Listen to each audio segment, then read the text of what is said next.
శ్రీ గురుభ్యో నమ. శ్రీ మహాగణాధిపతయే నమ. ఇక తులారాశి. ఈ రాశి వారికి ఈ నెలలో ఏ పని చేసినా అవలీలగా నెరవేరేటువంటి ఒక ఆస్కారం కనబడుతుంది. అన్ని రంగాలలో సులభంగా పనులు నెరవేరుతాయి. మంచి ఆదాయం కనిపిస్తూ ఉంది. ప్రతి కార్యమునందు అవగాహన అవసరం. పనులు చేస్తాము, దాని యందు అవగాహన లేకుండా పనులు చేయడం వల్ల కొన్ని పనులు చెడిపోవడానికి ఆస్కారం ఏర్పడుతుంది. కాబట్టి ప్రతి పనుల యందు అవగాహన ఉండాలి. అవగాహన చేత పనులు చేసినట్టయితే కార్యము సాఫల్యం కావడానికి ఆస్కారం ఉంది. ఆరోగ్యంగా ఉంటారు. విలువైన వస్తువులు కొనుగోలు చేయడం జరుగుతుంది.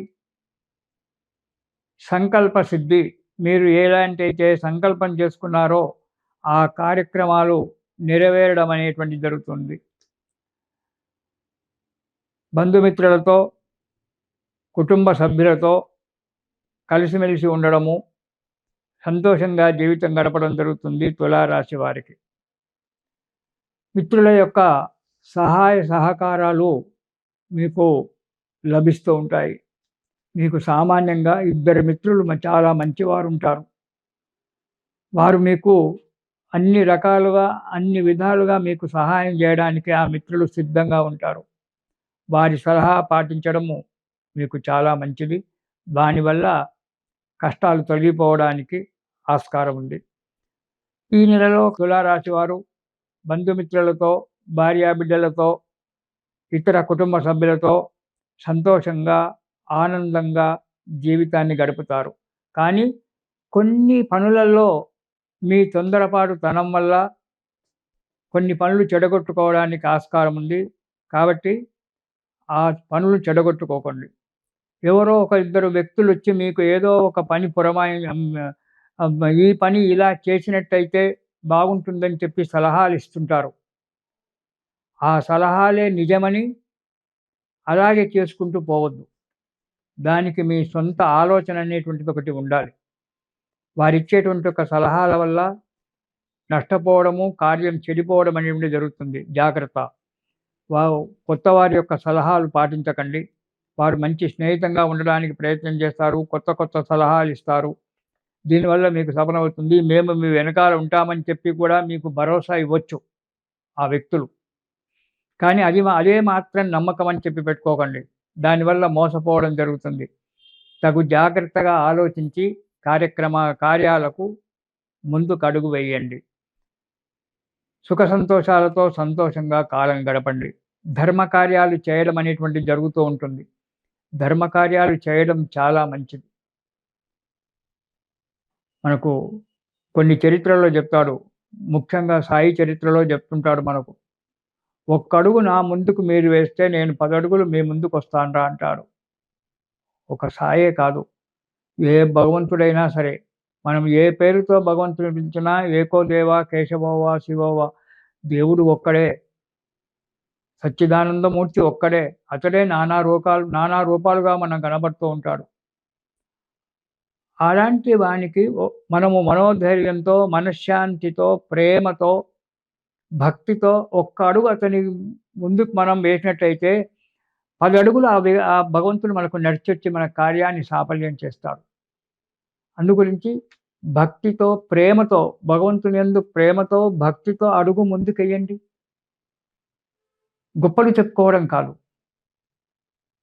ప్రేమతో, భక్తితో ముందుకెయ్యాలి. పై మాటలకు దేవుడు లేడు, దైవం లేదు అనేటువంటి ఒక మాట్లాడే మాటలు అందరము మాట్లాడచ్చు. కానీ అంతర్గతంగా భగవంతుణ్ణి నమ్మండి. అదే చిత్, అదే సత్. ఆ చిత్తగా ఎప్పుడైతే కలుస్తాయో అప్పుడు మన మనస్సు నిండా ఆనందం పొంగిపడుతుంది. చేసే ప్రతి కార్యం కూడా సుఖంగా, సంతోషంగా నెరవేరుతుంది. అలా సంతోషంగా ఉండండి తులారాశి వారు. ఇక మొదటి వారం కనుక చూసుకున్నట్టయితే చేసే వృత్తిలో, వ్యాపారంలో మంచి అభివృద్ధి కనబడుతూ ఉంటుంది. మన సాంప్రదాయం పట్ల శ్రద్ధ వహించడం అనేటువంటి జరుగుతుంది. ఇది ముఖ్యమైనటువంటిది. మన సాంప్రదాయాన్ని, మన ధర్మాన్ని ఎప్పుడైతే మనం నమ్మి అడుగు ముందుకేస్తామో ప్రతి కార్యక్రమం కూడా సంతోషంగా జరుగుతుంది, మనశ్శాంతి దొరుకుతుంది. అందుకే గీతలో భగవంతుడు స్వధర్మో నిధన శ్రేయ పరధర్మో భయాపవః. మన ధర్మాన్ని మనం కాపాడుకున్నప్పుడు అన్ని రకాలు ఉంటుంది. వేరే ధర్మాన్ని, ఇతరుల యొక్క ధర్మాన్ని తీసుకోవడం వల్ల 10 మందిలో ఎప్పుడు భయంగా తిరగడమే ఉంటుంది. మనస్సులో ఎప్పుడు భయమే ఉంటుంది. పైకి చెప్పకున్నా, పైకి గాంభీర్యం ఉన్నా అది మేకపోతు గాంభీర్యమే.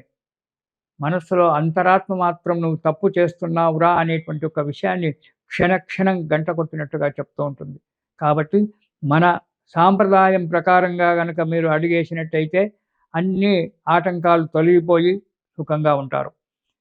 కులాచారములందు ఇక రెండవ వారం చిన్న కలహాలు ఏర్పడడం జరుగుతుంది.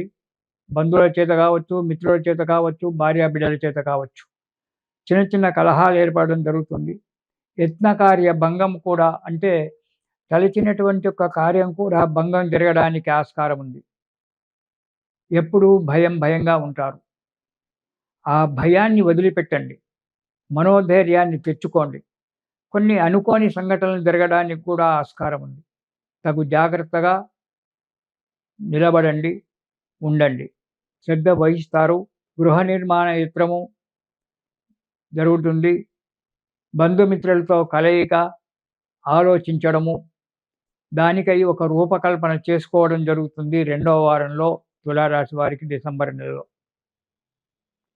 ఇక మూడవ వారం గనక చూసుకున్నట్టయితే మనోవిచారము, కొన్ని కారణాల వల్ల, కొన్ని అనుకోని ఆటంకాలు రావడం వల్ల ఎప్పుడు మనోవిచారంగా ఉండడము, ఆదాయం మంచిగానే ఉన్నప్పటికీ సంతృప్తి లేకపోవడం, తృప్తి అనేటువంటిది లేకపోవడం. ₹100 వచ్చినాయంటే అయ్యో ఇంకొక ₹100 వస్తే బాగుండు కదా అనేటువంటి ఒక ఆలోచన. ఇదే అసంతృప్తి. వచ్చిన దగ్గరికి తృప్తి పడినప్పుడు వచ్చే కార్యక్రమంలో, వచ్చే పనిలో మనకు డబ్బు రావడానికి ఆస్కారం ఉంటుంది. కానీ మీకు ఈ సమయంలో అది ఉండదు. ₹1,00,00,000 వచ్చినా అసంతృప్తిగానే ఉంటారు. ఇంకా రాలేదు కదా, నేను ఆశించినటువంటిది అంత రాలేదు కదా అని చెప్పి మీరు ఆలోచన చేస్తుంటారు. అది తగని పని. అది మంచిది కాదు. అసంతృప్తి అనేటువంటిది ఉండకూడదు. ఎప్పుడూ తృప్తిగానే ఉండాలి. ఆ తృప్తిగా ఉన్నప్పుడే భగవంతుడు మనకు అన్ని విధాలుగా సహకారాలు అందిస్తూ ఉంటాడు. అసందర్భ ప్రలాపాలు చేయడం జరుగుతూ ఉంటుంది. ఈ అసందర్భ ప్రలాపాలు చేయడం వల్ల ఎదుటివారితో పోట్లాటలు, విరోధం ఏర్పరచుకోవడము, 10 మందిలో చిన్నతనాన్ని పొందడము అనేటువంటిది జరుగుతుంది. కాబట్టి అసందర్భ ప్రలాపాలు చేయకండి. మనం తగినంతగానే ఉండాలి. అప్పుడే మనకు ఉన్నతి లభిస్తూ ఉంటుంది. ఇక 4వ వారం కనుక చూసినట్టయితే చేతిలో, వృత్తిలో, వ్యాపారంలో మంచి అనుకూలంగా ఉండడము, మనశ్శాంతిగా ఉండడము, కుటుంబ సభ్యులతో కలిసి యాత్రలు, విలాసాలు చేయడము, తిరగడము, భగవంతుని యొక్క దర్శనం చేయడము జరుగుతుంది. మీరు ఈ నెలలో తులారాశి వారు ఆపదోద్ధారక స్తోత్రము ప్రతిరోజు కూడా పారాయణం చేసినట్టయితే ఈ అనుకోని ఆటంకాలు రాకుండా ఉండడము, మనశ్శాంతి జరుగుతుంది. ఆపదోద్ధారక స్తోత్రము ప్రతిరోజు కూడా ఒక్కసారి పారాయణం చేయండి మనస్ఫూర్తిగా. ఆ భగవంతుడు మీ వెంబడి నడుస్తూ ఉంటాడు. మీకు అన్ని రకాలుగా సఫలీకృతం చేస్తుంటాడు. తిరిగి 2026 జనవరిలో కలుసుకుందాము. అంతవరకు మీకు శుభం.